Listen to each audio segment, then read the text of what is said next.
Yoga class, ये सुनते ही आपके सामने सबसे पहले कौन सा विजुअल आता है? वेल, एक योगा मैट, योगा पैंट्स या फिर सफेद कॉटन के कपड़े, एक स्टूडियो, पीसफुल म्यूजिक और उसमें आसनास और मेडिटेशन करते हुए कुछ students. Well, I must say yoga का ब्रांडिंग और मार्केटिंग तो जबरदस्त हुआ है। स्पेशली जब से फॉरेनर्स ने इसे करना शुरू कर दिया है, तब से भारतीय लोगों में भी इसका क्रेज बढ़ने लग गया है। आजकल हम देखते हैं लोगों को वेट लॉस करने के लिए योगा फॉलो करने के लिए बहुत ही कैजुअली कहा जाता है। अगर कोई हमें उनके मेंटल प्रॉब्लम्स के बारे में बताता है तो हम बहुत ही आसानी से कह देते हैं, अरे तुम मेडिटेशन क्यों नहीं करते? But does that really work? आजकल हम आसपास में ऐसे कुछ एग्जांपल्स तो जरूर देखते हैं जहां रेगुलरली आसन और प्राणायाम करने वाले लोग हैं, फिर भी उनके पर्सनल लाइफ में उन्हें मन की शांति नहीं मिलती। Oh my God, am I making a big statement here? Well, quite possible. कुछ साल पहले जब ध्यान धारणा और योगासन की बात होती थी तो एक बहुत ही कॉमन सा परसेप्शन था, जैसे किसी पार्क में चटाई डालकर कोई आसन करने वाले कुछ सीनियर सिटीजन्स। सही कहा ना? हमारे देश का यूथ इससे दूर भागता था क्योंकि इसमें ग्लैमर कहाँ है, एस्थेटिक्स कहाँ है। और यही गैप एड्रेस की कुछ बड़े सिटीज के स्मार्ट माइंड्स ने, और फिर शुरू हुआ yoga studios, yoga mats, yoga outfits और उसके साथ हेवी चार्जेस का एक ट्रेंड। आज योगा को मोस्टली परसीव किया जाता है बॉडी फ्लेक्सिबिलिटी और माइंड रिलैक्सेशन के लिए, विच स्टिल स्टेज ट्रू, लेकिन ये पूरा सच नहीं है। इस वीडियो में हम देखेंगे योग की सही परिभाषा, the real definition of yoga, which probably your instructor is not teaching you. इसलिए इस वीडियो को पूरा देखिए और हाँ, सब्सक्राइब करना ना भूले, फ्री है भाई, कर लो। सगळ्यात पहिली गोष्ट म्हणजे योगा नाही सर, योग। योग, एग्जैक्टली, नॉट योगा। योग का आसान भाषा में अर्थ है जोड़ना, जो हमारे शरीर को मन से जोड़ता है, मन को बुद्धि से और हमारे आत्मन को यूनिवर्स से। आज की स्ट्रेसफुल लाइफ में जहां हम सर्वाइवल से लेके एग्जिस्टेंशियल क्राइसिस तक हर टफ सिचुएशन का सामना कर रहे हैं, वहां कहीं ना कहीं हम अपना पीस ऑफ माइंड जरूर खो बैठे हैं। कहीं ना कहीं हम जिंदगी में वो सेटिस्फैक्शन, वो सुकून मिस कर रहे हैं। ओवर थिंकिंग, एंग्जाइटी, डिप्रेशन, ये मानो बहुत ही कॉमन सा हो गया है। लेकिन इन्हें अपना दोस्त बनाकर जिंदगी भर साथ चलने की जरूरत नहीं है, बिकॉज योग definitely has a solution for this. तो योग का आप अपने फिजिकल हेल्थ, मेंटल हेल्थ और स्पिरिचुअल हेल्थ को इंप्रूव करने के लिए कैसा उपयोग कर सकते हैं, ये देखते हैं इस कॉइन की मदद से। तो जैसे इस कॉइन के दो साइड्स है, वैसे ही योग के भी दो साइड्स है, पंचकोश और अष्टांग योग। तो जैसे पंचकोश अगर हमारे शरीर का मैप है, तो अष्टांग योग है उस मैप पर चलने वाला व्हीकल या फिर एक एक्शन प्लान। चलिए इन दोनों को थोड़ा अच्छे से समझते हैं। तैत्तिरीय उपनिषद में हमें पंचकोश का कॉन्सेप्ट मेंशन मिलता है। ये बताता है कि हमारा शरीर सिर्फ हाड़ मांस से नहीं बना है, बल्कि 5 प्रकार के कोश से, यानी 5 लेयर से बना हुआ है। ये 5 लेयर्स है अन्नमय कोश, प्राणमय कोश, मनोमय कोश, विज्ञानमय कोश और आनंदमय कोश। ये 5 लेयर्स हमारे शरीर, मन और बुद्धि से जुड़े होते हैं। इनके बारे में जानते ही है, लेकिन पहले देखते हैं अष्टांग योग। महर्षि पतंजलि ने आज से 2200 साल पहले बिखरे हुए योग को एक योग सूत्र में बांध दिया। उन्होंने योग के 8 अंग बताए हैं, जिसे अष्टांग योग कहते हैं। ये 8 अंग है यम, नियम, आसन, प्राणायाम, प्रत्याहार, धारणा, ध्यान और समाधि। ये असल में एक फुल पैकेज है towards your journey to the ultimate bliss, जब आत्मा परमात्मा से एक हो जाती है। तो जब आप सेल्फ से यूनिवर्स तक के सफर पर निकले हो, तो ये जर्नी आसान तो नहीं रहेगी। इसके कुछ नियम होंगे, कुछ रूल्स एंड रेगुलेशंस होंगे। जैसे पहला है यम। इसे हम एक तरह के एथिकल गाइडलाइंस कह सकते हैं, that tells you how you are supposed to behave while living in a society. Maharshi Patanjali ने 5 यम बताए हैं। पहला यम है अहिंसा। अहिंसा सुनते ही हम ये सोचने लग जाते हैं जो कोई चाकू, तलवार या बंदूक या फिर कोई भी शस्त्र ना चलाता हो, but that's an incomplete definition. Bhagavad Gita में बताया है अहिंसा का मतलब सामने वाले को किसी भी प्रकार से परेशान ना करना और उससे किसी भी प्रकार से परेशान हम खुद ना होना। सिंपल। तो अगर आप किसी को वर्बली परेशान कर रहे हो तो ये भी एक प्रकार की हिंसा है अष्टांग योग के हिसाब से। दूसरा यम है सत्य, फॉलो द ट्रूथ। आज जहां हर कोई इस एटीट्यूड पर आ गया है कि मैं जो कह रहा हूं वही सच है, अष्टांग योग हमें बताता है इट शुड रादर बी जो सच है वही मेरा है। अस्तेय, चोरी ना करना, but in a deeper meaning it tells you to control your senses, that actually prevents you to steal things. ब्रह्मचर्य, इसका मतलब है शुद्ध आचरण करना, हर प्राणियों के साथ समान व्यवहार करना। ब्रह्मचर्य हमें एक तरह से बताता है to exert physical and mental control. काम, क्रोध, लोभ, मोह और ईर्ष्या जैसे भावनाओं पर कंट्रोल रखना ही वास्तविक ब्रह्मचर्य है।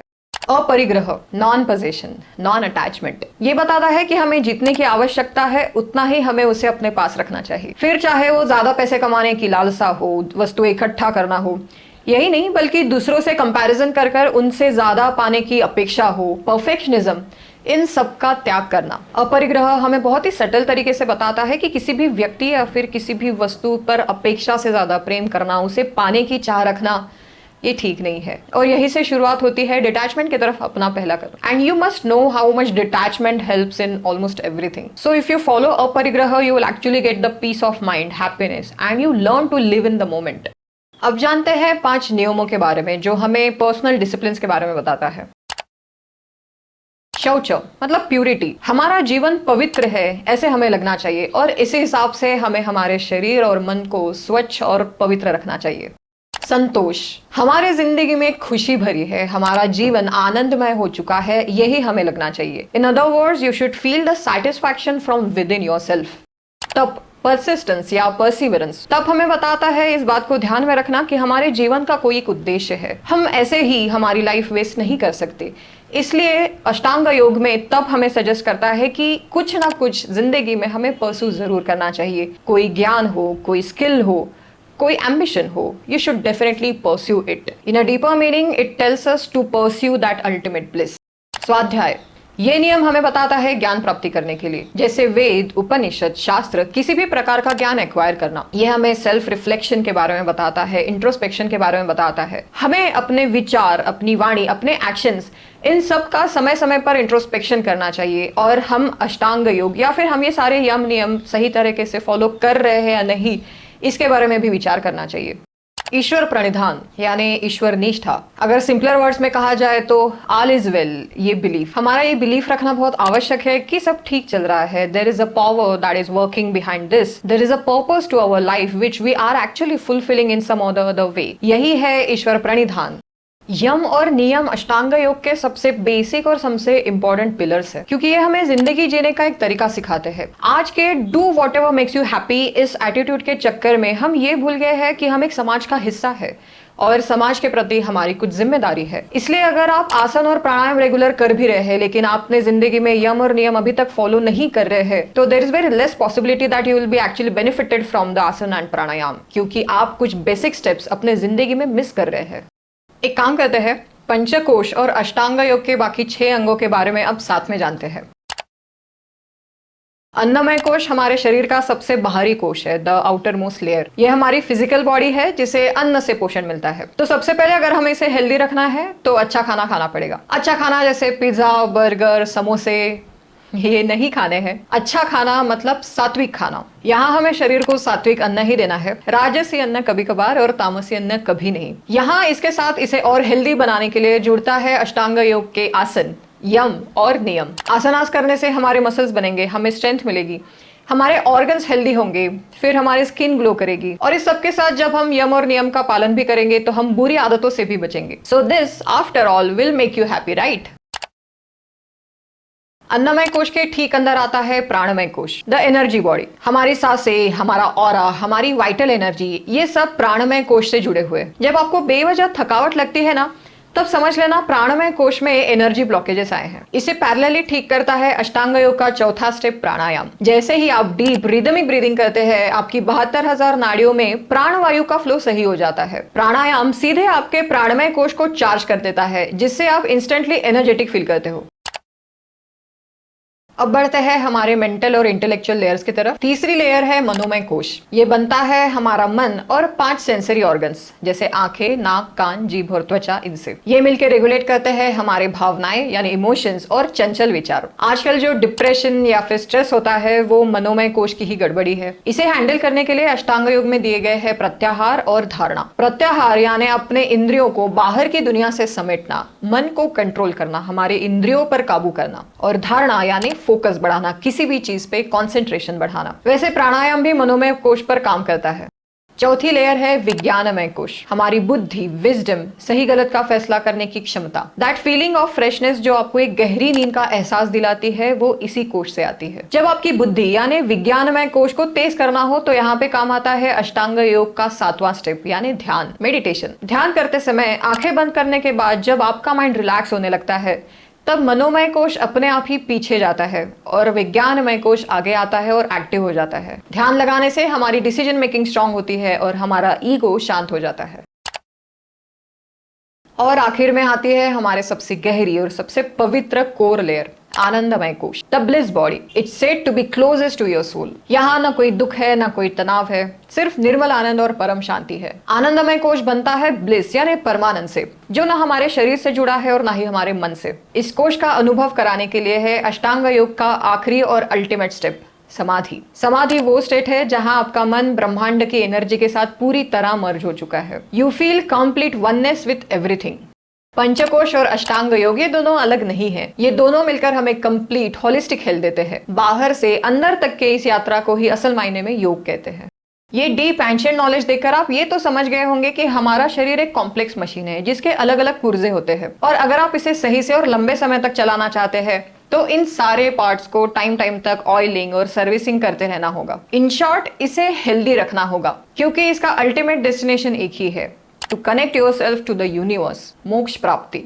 मैं जानती हूँ आज के टाइम में हम मोक्ष प्राप्ति वगैरह सिर्फ बातों में ही कर सकते हैं, इसे अटेंड करना इम्पॉसिबल है, यहाँ तक के समाधि भी नेक्स्ट टू इम्पॉसिबल है। लेकिन आज के लैंग्वेज में बताया जाए तो मोक्ष का मतलब है बिना किसी फिजिकल प्रॉब्लम, बिना किसी हेल्थ प्रॉब्लम की बिताई हुई जिंदगी, जहाँ आपके जिंदगी में समाधान है, सुकून है, मन की शांति है। शायद यही है आज के टाइम का मोक्ष। और अगर ऐसी जिंदगी चाहिए तो हमें सिर्फ आसन और प्राणायाम नहीं, पूरा अष्टांग योग अपनाना पड़ेगा। एटलीस्ट पहले 5-6 स्टेप्स, क्योंकि ये तो आप समझ ही गए होंगे कि हमारा शरीर, मन, बुद्धि और आत्मा सब आपस में जुड़े हैं। अगर एक बिगड़ता है तो दूसरे पर भी उसका असर होने लगता है, और इसी से पैदा होते हैं साइकोसोमैटिक हेल्थ इश्यूज, जहाँ मेंटल अनसेटलमेंट की वजह से हम फिजिकल प्रॉब्लम्स भी डेवलप करने लग जाते हैं।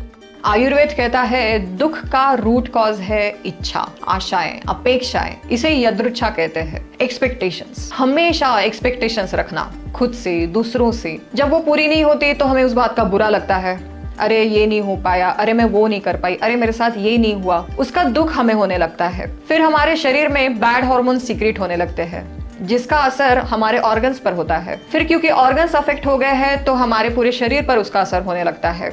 हम फिजिकल प्रॉब्लम्स डेवलप करने लग जाते हैं, और क्योंकि अब बॉडी पहले जैसे फंक्शन नहीं कर रही तो हमारा मन उदास हो जाता है, और ये विशियस साइकिल चलते ही रहती है। आज हमें इस मेंटल हेल्थ प्रॉब्लम्स को बीट करना है तो हमें अष्टांग योग का स्वीकार करना ही होगा, जिसकी शुरुआत यम और नियम से होती है। क्योंकि आप सुबह योगा क्लास कर रहे हो लेकिन फिर शाम को पार्टी में स्मोक और ड्रिंक कर रहे हो, तो हाउ इज इवन योग सपोज टू वर्क? इसलिए यम और नियम फॉलो करने से शुरुआत कीजिए और आपके लाइफ के कई प्रॉब्लम्स अपने आप सॉर्ट होने लग जाएंगे।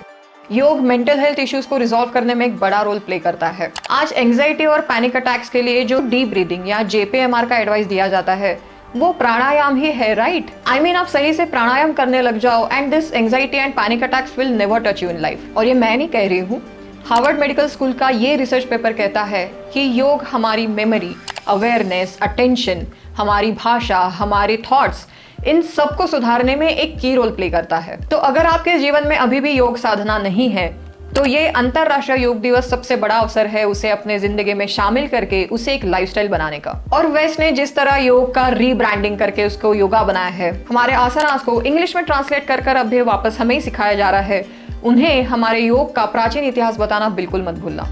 इस वीडियो से आपको योग के बारे में कुछ भी नया पता चला हो या फिर आप में योग सीखने की इच्छा जाग गई हो तो इस वीडियो को लाइक जरूर कीजिए। अगर आप कोई साइकोलॉजिकल इश्यूज या फिर मेंटल हेल्थ इश्यूज फेस कर रहे हैं तो trust me, yoga has so much to offer to you. आपको बस इसे अपने जिंदगी का हिस्सा बनाना है। इस वीडियो को ज्यादा से ज्यादा शेयर कीजिए ताकि बाकी लोगों को भी योग की मदद मिल जाए। और भारत पर बने ऐसे इंटरेस्टिंग वीडियोस देखने के लिए just subscribe to control of Bharat.